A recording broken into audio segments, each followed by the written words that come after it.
The silent crisis. Why the West is dying. There's a slow crisis happening in the West, one that governments don't talk about, one that the media ignores, and one that will change everything if we don't face it now. The West is shrinking, our birth rates are collapsing, and instead of fixing the problem, governments are replacing people instead of supporting families. Let's be honest. People in the West aren't having kids because they simply can't afford them. Housing is unaffordable, childcare costs are insane, wages haven't kept up with inflation, everything about modern life is designed to make it harder to start a family. And what do our governments do? Nothing. Instead of making life easier for working families, they push mass immigration as a quick fix, bringing in new workers instead of supporting their own citizens. And here's the truth.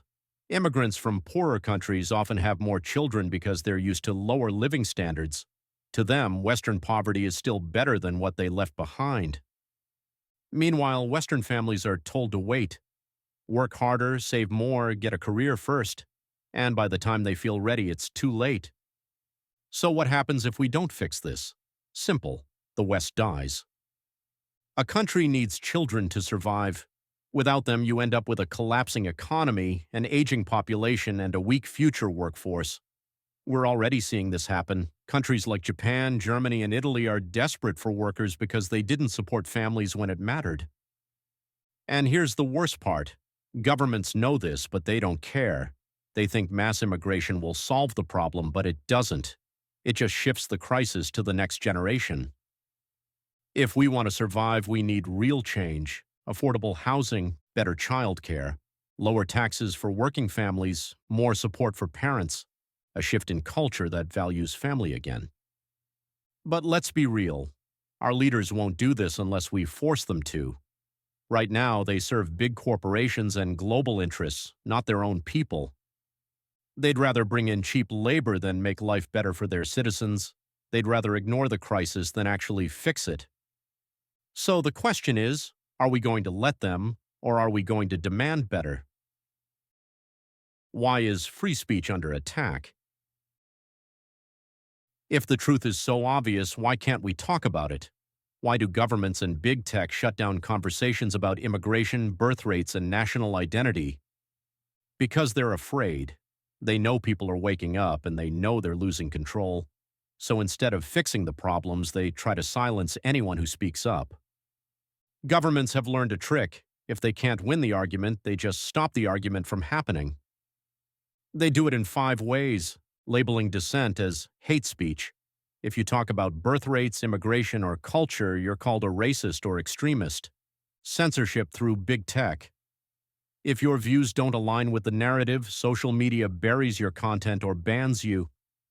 Fact-checkers who push government-approved opinions, they're not checking facts, they're controlling them. New laws to criminalize speech. They call it protecting democracy, but in reality it's protecting their power. Fear tactics. If they can make people afraid to speak, most will stay silent.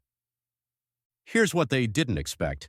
People are waking up faster than they can censor them. More people are questioning the system, and governments can't keep up with the backlash. That's why they're cracking down harder, because they're losing control.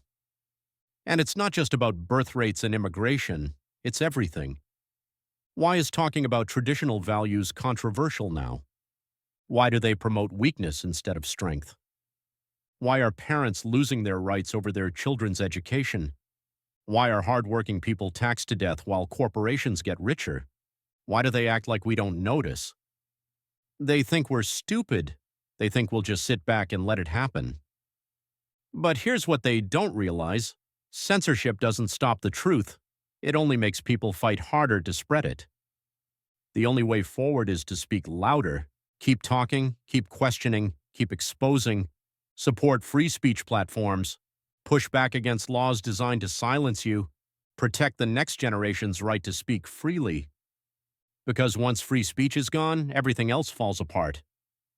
That's it for this episode of The Silent Crisis. If you found this message important, share it. They want us quiet. We choose to speak. Hey there, if you enjoyed this video, please give it a like and subscribe. It only takes a few clicks and means a lot to me. Thank you.